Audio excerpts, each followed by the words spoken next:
Hello everyone, welcome to star education YouTube channel. Star education YouTube ચેનલમાં આપ સૌનું ખૂબ ખૂબ સ્વાગત છે. આજનો જે વિડીયો છે એમાં આપણે ચર્ચા કરશું 5મી જાન્યુઆરીના તમામ મહત્વના કરંટ અફેર. સૌથી પહેલા તો આપણી ટેલિગ્રામ ચેનલ જોઈન કરી લેજો. સ્ટાર એજ્યુકેશનની તમામ ઓફિશિયલ અપડેટ તમને આ ટેલિગ્રામ ચેનલમાં મળતી રહેશે. તો શરૂઆત આપણે 10 પ્રશ્નોથી કરીએ છીએ. જૂની પરીક્ષાઓ છે ક્લાસ 3 ની, એમાં ગૌણ સેવા દ્વારા પૂછાયેલા જે પ્રશ્નો છે, સૌથી પહેલા તો એમાંથી હું તમને થોડાક ક્વેશ્ચન પૂછીશ જેનો આન્સર આપ સૌએ આપવાનો છે કોમેન્ટની અંદર. ઓકે, તો ટોટલ 10 ક્વેશ્ચન પૂછીશ હું તમને આજના વિડીયોની અંદર, જેનો આન્સર આપે કોમેન્ટમાં આપવાનો પ્રયત્ન કરવાનો છે. વિડીયોના એન્ડમાં તમને આ બધા જ પ્રશ્નોનો આન્સર મળી જશે. સૌથી પહેલો છે, બળતા અંગાર સમી આંખો તેણે સ્થિર કરી. આમાં અલંકાર જણાવવાનું છે. ઓપ્શન આપેલા છે તમને, ઓપ્શન બોલીને ટાઈમ વેસ્ટ નહીં કરું. ડોક્ટર રાજેન્દ્ર પ્રસાદ છે, એમણે સોમનાથ મંદિરનો જીર્ણોદ્ધાર કયા વર્ષે કરાવેલો હતો? એ પછીનો પ્રશ્ન છે કે ઉપરાષ્ટ્રપતિ છે એ હોદ્દાની રોએ ખાલી જગ્યા હોય છે. ઓપ્શન આપેલા છે, આમાંથી તમારે એક આન્સર પસંદ કરવાનો છે. સાચો સ્પેલિંગ ગોતવાનો છે પરસેવરન્સ નો, તો ઓપ્શન આપેલા છે, આમાંથી તમારે સાચો સ્પેલિંગ ગોતવાનો છે. સંગીતના સાધનો બનાવવા માટે કઈ મિશ્ર ધાતુ વપરાય છે? ત્યારબાદ will you mind blank sitting beside you, તો આમાં તમારે ખાલી જગ્યા પૂરવાની છે. આમાંથી તમને ઓપ્શન આપેલા છે, એમાંથી તમારે કોઈ એક આન્સર સિલેક્ટ કરવાનો છે. કીબોર્ડ છે, કીબોર્ડની પ્રથમ લાઈનમાં ડાબીથી જમણી બાજુ છે એનો કીનો ક્રમ શું છે? તો અહીંયા એમાં પણ ઓપ્શન તમને આપેલા છે. અહીંયા ક્વેશ્ચન પૂરો થઈ જાય છે, અહીંથી ઓપ્શન સ્ટાર્ટ થાય છે. પતિયાળો શબ્દ છે એનો સાચો સમાનાર્થી શબ્દ તમારે કહેવાનો છે. ત્યારબાદ ક્લોરોફ્લોરોકાર્બન છે એ શેમાંથી ઉત્પન્ન થાય છે?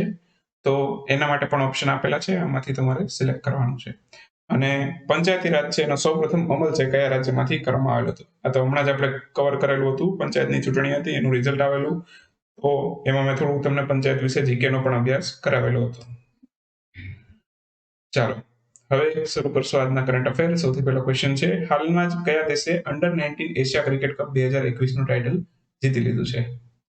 અંડર-19 એશિયા કપ છે, બરાબર, અંતિમ વખત 2019માં રમાયો હતો અને ત્યારબાદ અત્યારે 2021માં રમાયો છે અને હવે પછી રમાશે 2023માં. દર 2 વર્ષે યોજાતો જ હોય છે એશિયા ક્રિકેટ કપ, અને અત્યારે એનું ટાઇટલ જીતેલું છે આપણા દેશ ભારતે. તો અંડર-19 એશિયા ક્રિકેટ કપનું ટાઇટલ કોણે જીતેલું છે? ભારતે જીતેલું છે. અને આનું આયોજન ક્યાં થયેલું હતું? આ એશિયા ક્રિકેટ કપનું આયોજન થયેલું હતું યુએઈમાં. યુએઈમાં આયોજન થયેલું હતું. આ વખતે 2021ના રોજ આનું 9મું સંસ્કરણ હતું. ઓકે, કદાચ 9 ઓપ્શનમાં ના દીધો હોય તો 8 પણ લખી શકાય, પણ 9મું સંસ્કરણ છે. ઓકે, જે મોસ્ટ જે બધી પ્રોફેશનલ વેબસાઇટ છે એ બધાએ 9 જ લખેલું છે. ઓકે, ત્યારબાદ વાત કરીએ તો અંડર-19 એશિયા ક્રિકેટ કપ છે, ઓકે, એનું ટાઇટલ ભારતે જીતેલું છે. અને ફાઇનલમાં કોણે હરાવેલું? ભારતે ફાઇનલમાં હરાવેલું છે શ્રીલંકાને હરાવીને આ ટાઇટલ જીતેલું છે એશિયા ક્રિકેટ કપ.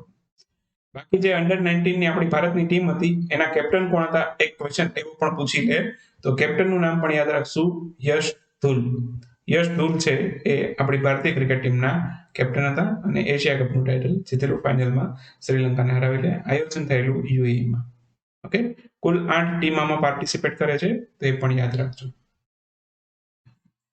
તાજેતરમાં વિશ્વની સૌથી મોટી મેટ્રો રેલવે લાઇન છે એનું ઉદ્ઘાટન કયા શહેર ખાતેથી કરવામાં આવ્યું?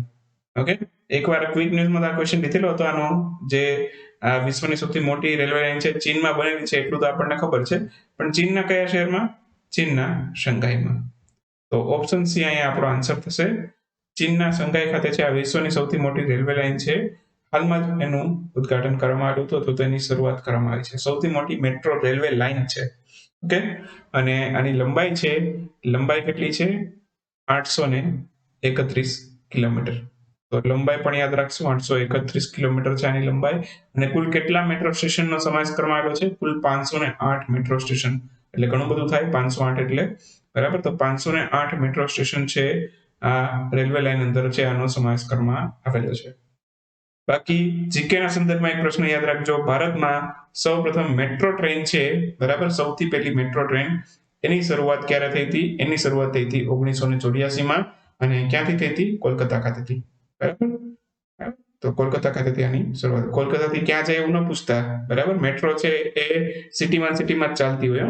બરાબર. તો કોલકાતા ખાતેથી આની શરૂઆત થઈ હતી 1984 માં.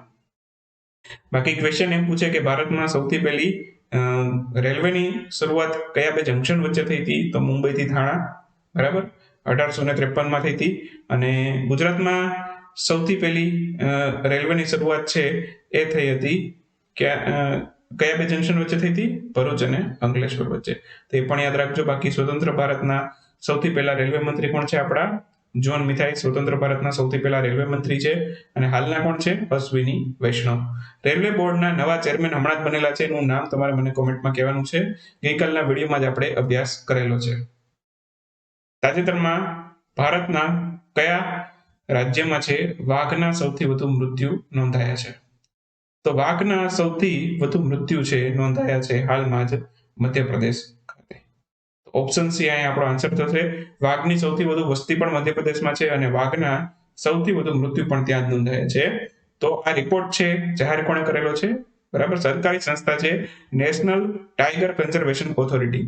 નેશનલ ટાઈગર કન્ઝર્વેશન ઓથોરિટી દ્વારા છે અંતિમ 10 વર્ષની અંદર છે વાઘના મૃત્યુ અંગેના આંકડાઓ જાહેર કરવામાં આવેલા છે. છેલ્લા 10 વર્ષની અંદર જે વાઘના મૃત્યુ થયા છે તેના આંકડા જાહેર કરવામાં આવેલા છે. કુલ 126 વાઘ છે, ઓકે, એના મૃત્યુ થયા છે. કેટલા? 126 વાઘ છે એના મૃત્યુ થયા છે આ નેશનલ ટાઈગર કન્ઝર્વેશન ઓથોરિટીના આંકડા પ્રમાણે. એમાં સૌથી વધારે મૃત્યુ થયા છે મધ્યપ્રદેશની અંદર, કુલ 44 વાઘના મૃત્યુ થયા છે. બીજા ક્રમે કર્ણાટક છે, 26 વાઘના મૃત્યુ થયા છે. અને ત્રીજા ક્રમે મહારાષ્ટ્ર છે, 24 વાઘના મૃત્યુ થયા છે.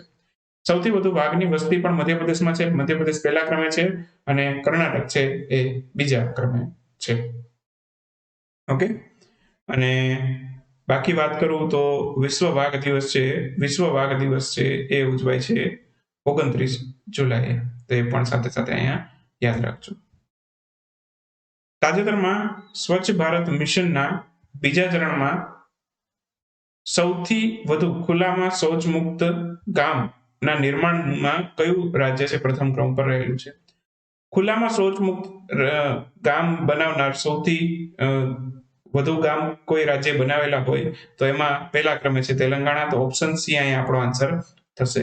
તો સ્વચ્છ ભારત મિશન એનું બીજું ચરણ, એમાં 31 ડિસેમ્બર 2021 સુધીના આંકડા જાહેર કરવામાં આવેલા છે હાલમાં.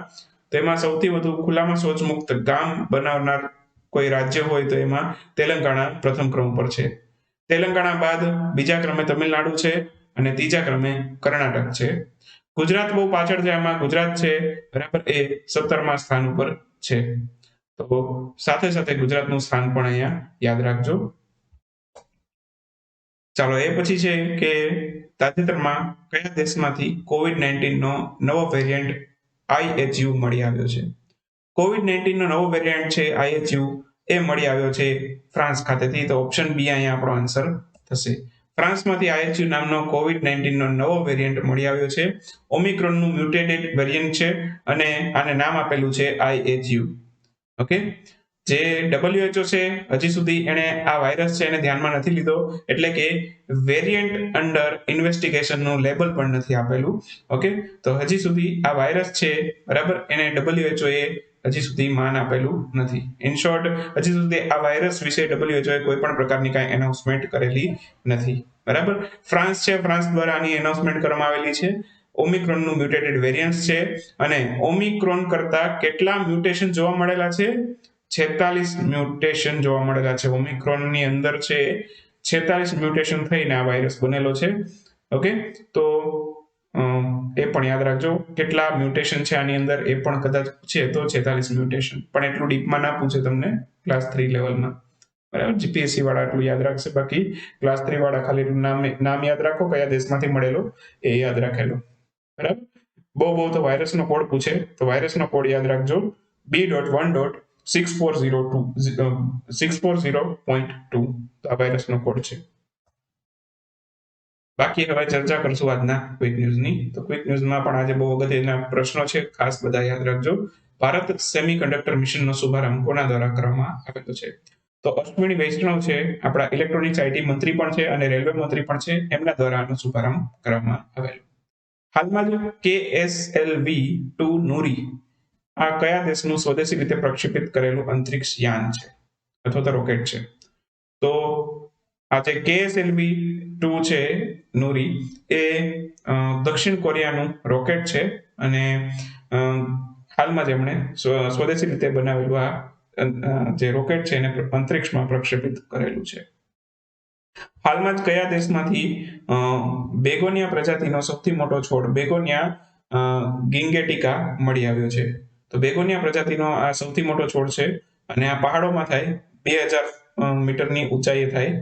તો આ મળી આવ્યો છે તિબ્બતમાંથી. તો આન્સર આવશે તિબ્બત. એના પછીનો ક્વેશ્ચન, હાલમાં જ સાઉથ આફ્રિકામાંથી 30 સફેદ ગેંડા છે એનું સ્થળાંતર કરી કયા દેશમાં લઈ જવામાં આવેલા છે? તો સાઉથ આફ્રિકા છે એમાંથી 30 ગેંડા છે, બરાબર, એનું સ્થળાંતર કરીને રવાંડામાં લઈ જવામાં આવેલા છે. તો આન્સર આવશે રવાંડા. હાલમાં જ કયા એશિયાઈ દેશ છે એને પોતાની રાષ્ટ્રીય સુરક્ષા નીતિ જાહેર કરી છે?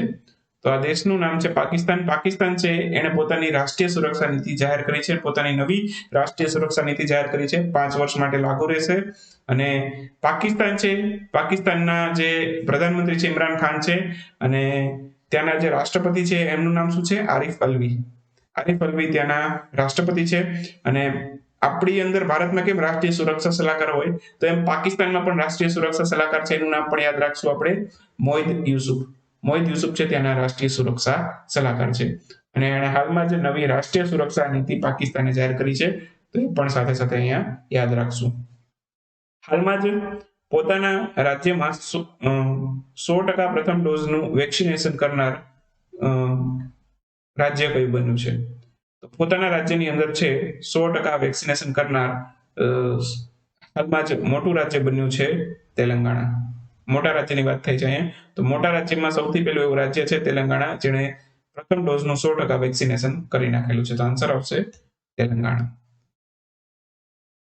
તેલંગાણાના મુખ્યમંત્રી કે ચંદ્રશેખર રાવ છે અને રાજ્યપાલ તમિલિસાઈ સૌંદરરાજન છે.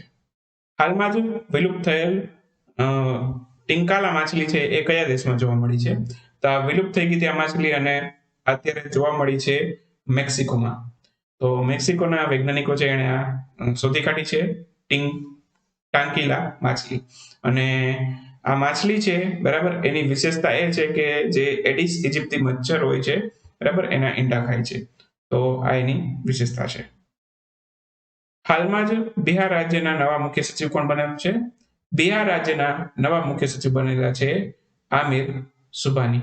જે આઈએસ અધિકારી હોય, રાજ્યમાં એમનું સૌથી ઊંચું પદ હોય તો એ રાજ્યનો મુખ્ય સચિવનું પદ હોય. અને ભારતની અંદર વાત કરીએ તો ભારતમાં કોઈ આઈએસ અધિકારી હોય તો એનું સૌથી ઊંચું પદ છે, બરાબર, એ કેબિનેટ સચિવ હોય. તો કેબિનેટ સેક્રેટરી અથવા તો સચિવ, ગુજરાતીમાં કહે તો એને સચિવ કહેવાય. તો બિહાર રાજ્યના જે નવા મુખ્ય સચિવ છે એ આમિર સુબાની બન્યા છે. અને ગુજરાતના કોણ છે? ગુજરાતના મુખ્ય સચિવ છે અત્યારે પંકજ કુમાર. તો એમને પણ યાદ રાખશું. અને બાકી ભારતના કેબિનેટ સેક્રેટરી કોણ છે? રાજીવ ગાબા. રાજીવ ગાબા છે કેબિનેટ સેક્રેટરી છે ભારતના. હાલમાં જ સોમાલિયાના રાષ્ટ્રપતિ, જેમનું નામ છે મોહમ્મદ અબ્દુલ્લાહી ફરમોજો, એમણે પોતાના દેશના જે પ્રધાનમંત્રી છે એને સસ્પેન્ડ કર્યા છે. એનું નામ જણાવો. તો પ્રધાનમંત્રી નામ છે મોહમ્મદ હસૈન રૂબલ. એમણે સસ્પેન્ડ કર્યા છે. બાકી આજના જે 10 પ્રશ્નો હતા ફટાફટ એના આન્સર જોઈ લઈએ. તો બળતા અંગાર સમી આંખો તેને સ્થિર કરી, આનો અલંકાર છે ઉપમા. ઓકે. અને ત્યારબાદ આગળ જશું.